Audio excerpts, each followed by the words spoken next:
மாமா, நீங்க ஊர்ல இருந்து வந்திருக்கீங்க, சேவக்கறி சாப்பிடணும்னு ரொம்ப ஆசையா இருக்கு. மாமா, எனக்கு சேவக்கறி சாப்பிடணும் ரொம்ப ஆசையா இருக்கு. 2 பேரும் ஆசைப்பட்டிய. ஆனால் ஊர்லேருந்து வந்திருக்கேன். ஆனால் இது கடையில் வாங்கி சாப்பிடக்கூடாது. இதுக்குன்னு ஒருத்தர் இருக்கான். அவங்கிட்ட சொன்னோம்னா அழகா ஆட்டையை போட்டு வந்து நம்மகிட்ட கொடுப்பான்.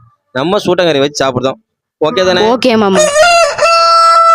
எவ்வளவு சேவை இருக்கு, ஏதாட்டும் ஒண்ணு ஆட்டையை போட்டு மச்சானு கொடுத்துட வேண்டியதான். யாரும் இல்ல, தூக்கிடும். சேவலை அடுத்து போட்டு இருந்த பாப்போம்.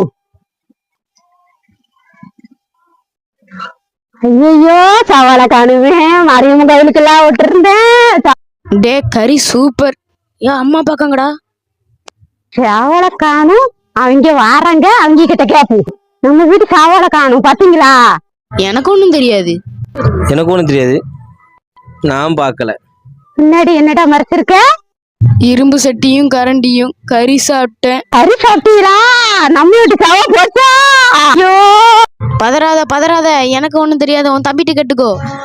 அப்பாடா, 2 மருமகளும் கறி கேட்டாங்க, கறி வச்சு கொடுத்தாச்சு. சாப்பிட்டாங்க. ஆனால் 2 பேரும் முன்னாடி போனாங்க, இன்னும் ஆளை காணோம். சரி, நம்ம போய் பார்ப்போம். என்னன்னு பார்ப்போம்.